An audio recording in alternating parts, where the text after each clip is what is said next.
오늘 우리가 나눌 하나님의 말씀은 요한복음 2장 13절부터 22절 말씀까지 하나님의 말씀을 봉독해 올립니다. 유대인의 유월절이 가까운지라 예수께서 예루살렘으로 올라가셨더니 성전 안에서 소와 양과 비둘기 파는 사람들과 돈 바꾸는 사람들이 앉아 있는 것을 보시고 노끈으로 채찍을 만드사 양이나 소를 다 성전에서 내쫓으시고 돈 바꾸는 사람들의 돈을 쏟으시며 상을 엎으시고 비둘기 파는 사람들에게 이르시되 이것을 여기서 가져가라. 내 아버지의 집으로 장사하는 집을 만들지 말라 하시니 제자들이 성경 말씀에 주의 전을 사모하는 열심이 나를 삼키리라 한 것을 기억하더라. 이에 유대인들이 대답하여 예수께 말하기를 내가 이런 일을 행하니 무슨 표적을 우리에게 보이겠느냐. 예수께서 대답하여 이르시되 너희가 이 성전을 헐라 내가 사흘 동안에 일으키리라. 유대인들이 이르되 이 성전은 46년 동안에 지었거늘 내가 3일 동안에 일으키겠느냐 하더라. 그러나 예수는 성전된 자기 육체를 가리켜 말씀하신 것이라. 죽은 자 가운데에서 살아나신 후에야 제자들이 이 말씀하신 것을 기억하고 성경과 예수께서 하신 말씀을 믿었더라. 아멘. 고난주간을 앞에 둔 오늘 주일을 종려주일이라, 영어로는 팜 선데이라 이렇게 부르기도 하고, 또 고난주일이라 패션 선데이라 이렇게도 부릅니다. 종려주일이라고 부르는 까닭은 예수님께서 예루살렘에 입성하실 때에 많은 군중들이 종려나무 가지를 흔들며 평강의 왕이여 호산나 찬송하리로다 이렇게 외쳤기 때문이고, 순환주일, 고난주일이라고 부르는 이유는 예수님께서 마지막 십자가의 고난을 당하시기 위하여 예루살렘으로 입성하신 날이기에 고난주일이라 이렇게 부릅니다. 6월절이 되면 사방 전 세계에 흩어진 유대인 남자들은 모두가 다 예루살렘으로 와서 제사를 드려야만 했습니다. 그래서 6월절을 앞에 둔 예루살렘에 모인 유대인들의 숫자가 대략 한 250만 명이 그 당시에 넘었었다라고 말합니다. 그들이 종려나무 가지를 가지고 흔들었던 것은 중요한 두 가지 의미가 있습니다.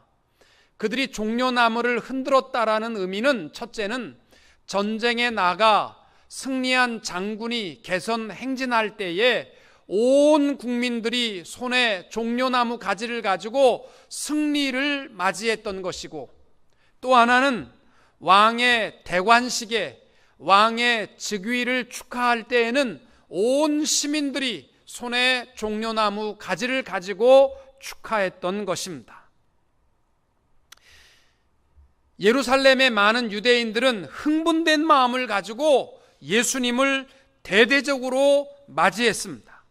이유는 예수님을 정치적이며 민족적인 메시아로, 그를 왕으로 맞이하기 원했기 때문입니다. 생각해 보세요. 못 고칠 병이 없는 완벽한 의사이셨습니다. 그리고 헐벗고 굶주린 자에게 떡과 물고기로 배불리 먹게 하시고 남은 것이 12광주리가 남도록 풍성하게 하시는 완벽한 경제 정치인이셨기 때문에 예수님이 이스라엘 민족의 왕이 되시면 지긋지긋한 로마의 식민지로부터 벗어날 수 있을 것이라, 또 일하지 않아도 배불리 먹고 근심 걱정 없이 풍요로운 이스라엘을 이룰 수 있을 것이다 이렇게 믿었기 때문입니다. 그런데 예수님은 어울리지 않도록 많은 사람들은 왕으로 맞이하는데 예수님은 왕 군마도 아니고 마차도 아니고 나귀 새끼를 타고, 천민도 잘 타지 않는 짐 실는 나귀 새끼를 타고 예루살렘에 입성하시는 이 모습은 열광하는 군중들에게 실망을 주기에 충분한 장면이었습니다. 나귀 새끼는 주로 짐을 싣고 다니는 짐승입니다. 어른이 타면 발이 땅에 닿을 만큼 작은 짐승입니다. 요세푸스의 기록에 의하면 그 당시 예루살렘에는 약 250에서 270만 명이 모여 있었는데 엄청난 기대를 가지고 예수님을 맞이하는데 예수님께서 예루살렘에 나귀 새끼를 타고 들어오시는 모습은 모든 청중을 실망시키기에 충분했다는 것입니다. 그러나 예수님께서 나귀 새끼를 타고 들어오신 목적이 있으셨습니다. 너희들이 생각하는 그러한 메시아가 아니다라는 것을 보여주셨습니다. 요즘 한국은 이 대선을 박 전 대통령이 탄핵을 당하고 누가 대통령이 될 것이냐 5월 달에 5월 7일 날 있다고 하는데 전부가 다 거기에 마음을 빼앗기고 있어요. 전 세계는.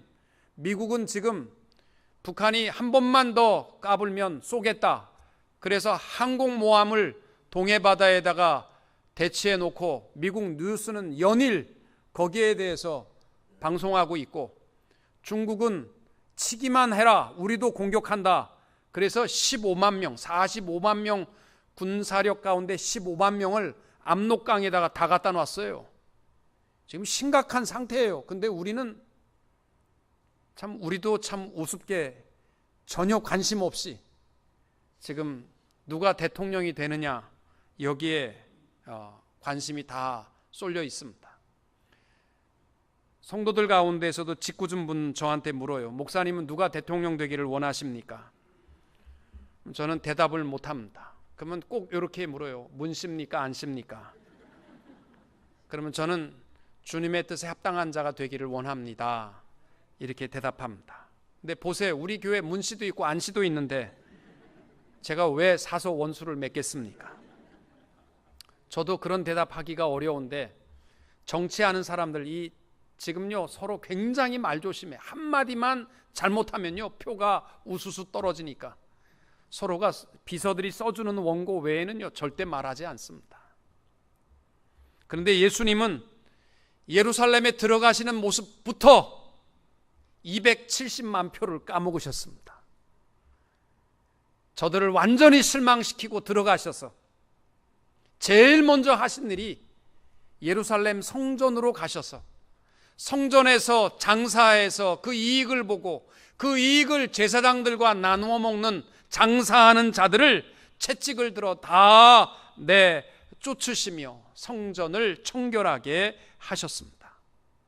이 사건이 결정적 계기가 되어서 예수님은 결국 대제사장들과 서기관들에 의해 체포당하시고 십자가에 처형을 당하여 죽게 될 때에 성전 모독죄라는 죄명으로 십자가에 달았던 것입니다.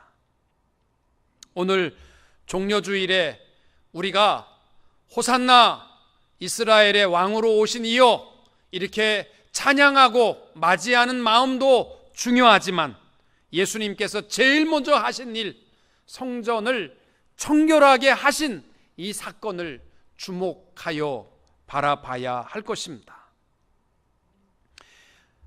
해마다 우리 교회에서 고난주간이면 남전도회가 교회 청소 한 번씩 했었어요. 기억도 안 나십니까? 그런데 언제부턴가 그것도 허리가 아프신지 이제 청소하는 것도 잘 안 하세요. 제가 그래서 남전도한테 하라는 얘기는 아닙니다. 중요한 것은 저는 건물이 아니고요. 주님이 원하시는 것은 사도 바울이 우리를 너희가 하나님의 성전이라고 하셨는데 우리 몸을 정결하게 하고 고난주간과 부활에 동참할 수 있는 성도님들이 다 되시기를 주님의 이름으로 축원합니다. 제일 먼저 우리가 주목해야 할 것은 예수님께서 성결의 사건을 일으킨 중요한 의미를 잊지 않게 되기를 바랍니다. 성전 안에서 장사하는 사람들은 두 부류가 있었습니다. 첫째는 소와 양과 비둘기를 파는 사람들이었습니다. 원래 예배자들이 빈손으로 나오지 않고 제물을 한 달이고 두 달이고 제일 튼실하고 건강한 것을 끌고 와야만 했습니다. 그런데 한 달, 두 달을 끌고 오다 보니까 병이 들 수도 있고 다치기도 하고, 그러면 아무리 열심히 가져와도요, 제사장이 병들어서 안 돼, 제물로 불합격, 그러면 제물로 드릴 수가 없었던 것입니다. 그러다 보니까 제일 건강한 놈은 예루살렘에서 사는 게 좋겠다, 시장에서 사다가 그 다음에 점점 가까이 와서 성전 뜰 안에서 검사할 것도 없이 이미 제사장들이 이거는 합격, 도장 찍어 놓은 이 소나 양이나 비둘기를 사면 검사 받을 것도 없이 드릴 수 있게 편안했습니다. 그러나 문제는 그 당시에 양과 소의 값의 16배를 폭리를 취하고 팔았다라는 것입니다. 또 그 당시에 성전을 안에서 장사했던 사람들은 화폐를 바꾸는 사람들이었습니다. 그 당시에 유행하는, 사용되는 화폐는 로마의 달란트 화폐였습니다. 그런데 성전에 이스라엘 남성들이 1년에 한 번씩 반세겔을 성전세로 드려야만 했는데, 성전세는 달란트로 안 받고 성전 화폐인 세겔로 받았기 때문에 로마 화폐를 가져와서 세겔을 사서 그것을 하나님 앞에 드려야만 했기에 돈 바꾸는 사람들이 성전 안에 있었던 것입니다. 예수님께서 성전에 오셔서 그들을 분노의 채찍을 들어서 온갖 짐승을 다 내쫓고 환전상의 돈 테이블을 엎으셨습니다. 예수님이 분노하신 것은 물론 불공정한 거래와 부당한 이득을 취하고 있는 자들을 향한 분노이기도 하지만, 이제는 더 이상 제사 제도 자체에 대한 철폐를 선포하시는 구체적인 사건이셨습니다. 이제는 성전에서 소나 양을 잡아야 할 필요성도 없고, 그 피 흘림이 우리의 죄의 문제를 해결할 수 없다라는 것을 선포하신 것입니다. 그러면 우리가 이 사건을 통해서 기억해야 할 것이 뭐냐? 제일 먼저 14절입니다. 성전 안에서 소와 양과 비둘기 파는 사람들과 돈 바꾸는 사람들이 앉아 있는 것을 보시고, 그 당시에 장사하는 사람들이 소나 양을 팔았던 곳은 성전 바깥들입니다. 그 당시에 성전은 세 부류로 나누어 있는데 성소와 안뜰과 바깥뜰이 있었습니다. 성전 안뜰은 유대인들만 들어갈 수 있는 장소였었고, 바깥뜰은 이방인들도 여호와 하나님을 섬길 때 들어올 수 있는 장소가 바깥뜰이었습니다. 장사는 바깥뜰에서 했습니다. 이 말은 뭐냐면 제사장들과 그 당시에 서기관들이 바깥들은 성전으로 생각하지 않았다는 거예요. 거기까지는 장사해도 됐어요. 이들은요, 성전에 목숨을 걸었던 사람들입니다. 만약에 성전 안에서 장사한다, 그들이 바깥들을 성전 안으로 생각했다면 절대로 장사하지 못하게 했을 것입니다. 근데 문제는 예수님께서 성전 바깥들에서 장사하는 사람들을 보시면서 성전 안에서 장사하는 사람이라고 말씀하고 있습니다. 이게 우리 신앙이 세속화되어지고 있는 가장 큰 이유가 뭐냐면 바로 이 성전 바깥들이에요. 이것은 해도 될 것 같기도 하고 해서는 안 될 것 같기도 하는 이 모습, 이 폭이 점점 커져가고 있습니다. 이것이 교회를 세속화시키고 예수 믿는 사람들의 모든 신앙의 경계선을 무너뜨리고 성도를 세속화하는 가장 큰 이유가 뭐냐면 바로 이 성전 바깥들이에요. 이게 성전이냐 아니냐? 사랑하는 성도 여러분, 올해가 종교개혁 500주년이 되는 해입니다. 중세 로마 교회가 물량적으로 세속화되면서 국가 재산의 반 이상이 교회 것이었습니다. 어마어마한 부요함을 자랑하고 세계의 최고의 예술품들이 다 교회 안에 가득했는지 모르지만 부패하고 썩었던 이유가 바로 이 성전의 바깥들 문제였습니다. 여러분, 오늘 성전 청결을 이루신 주님, 나는 성전 밖이라고 생각했는데 예수님께서 그것이 성전 아니라고 말씀하는 이 부분이 있는가 점검해 보시고 신앙의 경계를 분명히 하고 신앙을 지킬 수 있는 성도님들이 될 수 있기를 축복합니다. 16절에 보시면은 이것을 여기서 가져가라, 내 아버지의 집으로 장사하는 집을 만들지 말라. 내 아버지 집, 이것이 유대인들을 분노하게 만들었습니다. 성전을 내 아버지 집이라는 말은 내 집이라는 표현이에요. 그러니까 유대인들 제사장들이 뭐라고 얘기했냐면, 내가 이렇게 하는 걸 보니까 네가 무슨 등기라도 가지고 있느냐, 이 땅에 대한, 건물에 대한 소유권이라도 뭐 있느냐, 등기, 성전 등기 좀 보자, 그렇게 얘기한 것이 표적을 원한 겁니다. 결국은 예수님을 처형시킬 때 바로 이 성전 모독죄, 이렇게 해서 주님을 십자가에 달았습니다. 우리 민족은 원래가 좀 겸손하기 때문에 다 내 거라는 표현을 쓰기에 굉장히 좀 부끄러워합니다. 다 우리 거 아닙니까? 그래서 우리 집, 뭐 우리 교회, 뭐 우리나라 다 우리입니다. 아내들도 다 우리 아내, 공동 소유가 아님에도 불구하고 다 우리 아내라 이렇게 부릅니다. 미국 영어에 보시면은 our church라는 말은 없어요. 다 my church예요. my church. 내 교회지 우리 교회라는 말은 없어요. 근데 중요한 것은 예수님의 이 선언이에요. 내 교회, 내 집. 그 집은 건물이 아니라 바로 핏값으로 사신 우리가 하나님의 것이 된 줄로 믿으시기 바랍니다. 하나님의 것이라는 말은 깨끗하게 해야 될 사명도 있지만 하나님이 책임져 주심을 기억하고, 우리 주님은 건물의 주인이 아니라 바로 나의 주인 되심을 기억하는 신앙이 될 수 있기를 축복합니다. 두 번째로 우리가 나눌 말씀은 19절에 하시는 말씀입니다. 너희가 이 성전을 헐라 내가 사흘 동안에 일으키리라, 이런 말씀을 하십니다. 이 말을 듣고 이해하지 못하는 사람들은 헤롯이 46년이나 지어도 미완성된 이 성전을 어떻게 네가 3일 만에 짓는다고 하느냐라고 조롱했습니다. 예수님은 성전의 개념을 바꾸시는 순간입니다. 지금까지 구약 성경의 성전에 대한 개념은 뭐냐면, 죄인된 자가 하나님 앞에 감히 나올 수 없었기에, 그래서 소나 양을 끌고 와서 그 목을 치고 그 피를 뿌리고 물두멍에 손을 씻고 그래야만 하나님이 만나주시는 그 중보적 역할을 감당했던 것이 구약의 성전의 개념입니다.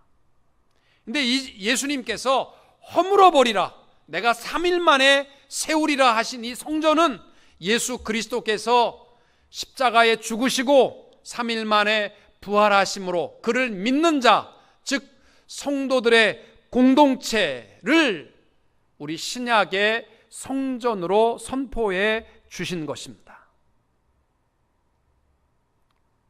어려우십니까?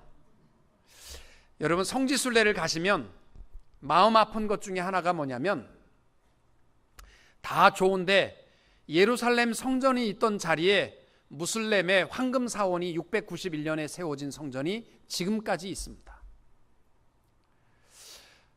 어떻게 보면 이게 참 마음이 아파요. 그 옆에는 예루살렘 성전의 성벽이 지금도 통곡의 벽이라고 해서 유대인들이 통곡을 하면서 그 벽을 붙잡고 예루살렘 성전의 회복을 위해서 기도하고 있습니다. 그런데 1690년이니까 지금 몇 년이 지난 거예요. 1500년이 다 돼가는데도요, 이 이스라엘 땅 한복판, 그것도 유대인들이 가장 소중하게 여기는 성전의 땅이 무슬림 사원이 딱 서 있어서 힘으로 홀라당 뺐을 것 같은데 절대 못 뺐습니다. 왜냐하면 이 황금 사원은요, 아랍 계통 무슬림들이요 다 목숨 걸었습니다. 이것만 건들면 다 죽어도 좋다는 거예요. 이게 절대로 안 뺏기고, 이거는 전 세계의 무슬림 인군들이 다 목숨을 걸겠다는 거예요. 이스라엘과 아랍의 전쟁의 내용을 보면요, 그 무슬림 황금 사원의 옆에 보도블록이 깨진 것을 총리가 가서 우리가 이걸 좀 건설을 재건을 해주겠다. 이놈의 자식들이 감히 황금 사원을 내다보다니, 그래가지고 목숨을 걸고 싸우고 있는 것이 지금도 이 황금 사원입니다. 그런데 오늘 주님의 선포하심을 보면요, 섭섭하게 마음 가질 거 하나도 없어요. 거기에 예루살렘 성전이 세워졌으면 좋겠다.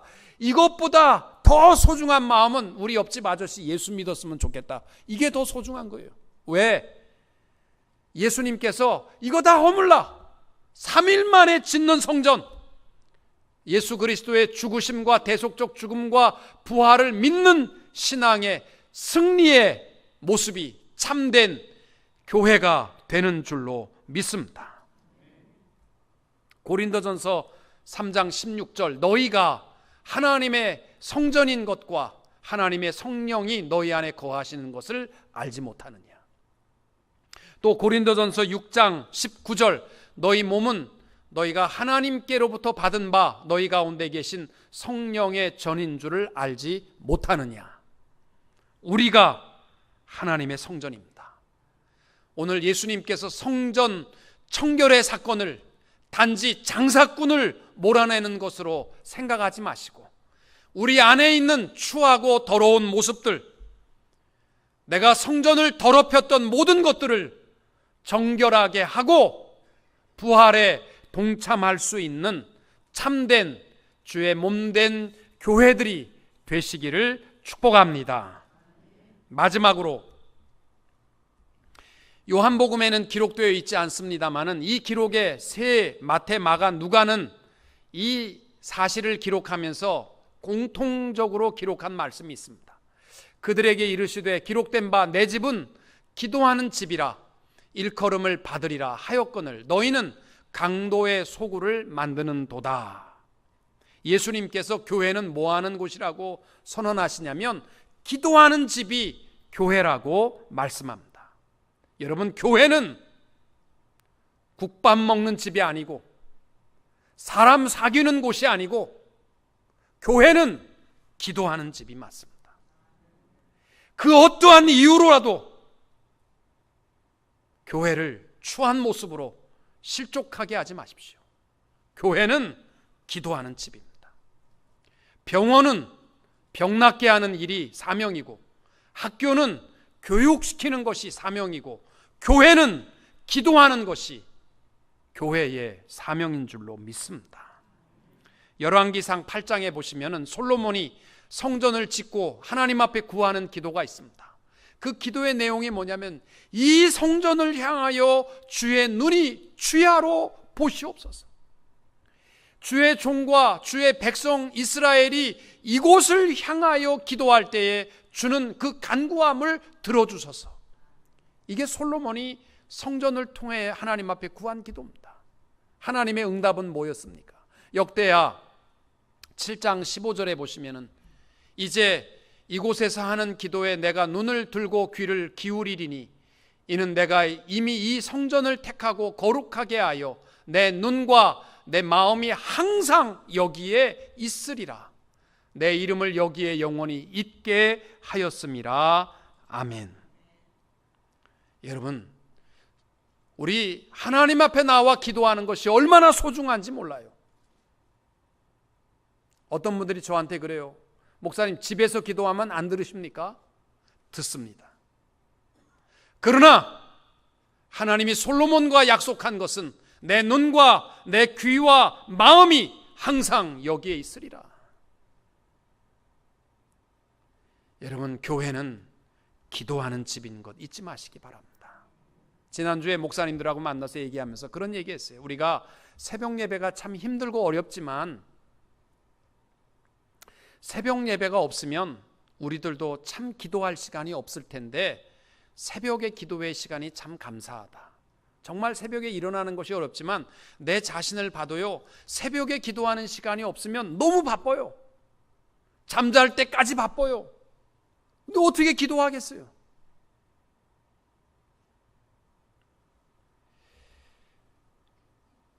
여러분, 하나님께서 너희와 함께하고 교회를 지키시마 하는 것은 이 건물 지키는 방범대원이 되시겠다는 거 아니에요.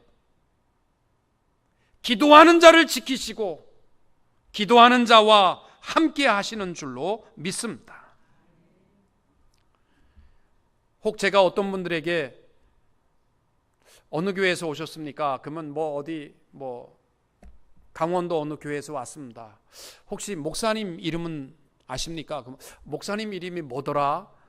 그리고 목사님 이름은 잘 기억 못 하시더라고요. 여러분들도 혹시 어디 가서 가디나 대형교회 다니는데 목사님 이름이 뭡니까? 그러면 잘 모르겠어요. 잘생긴 건 알겠는데 잘 모르겠어요.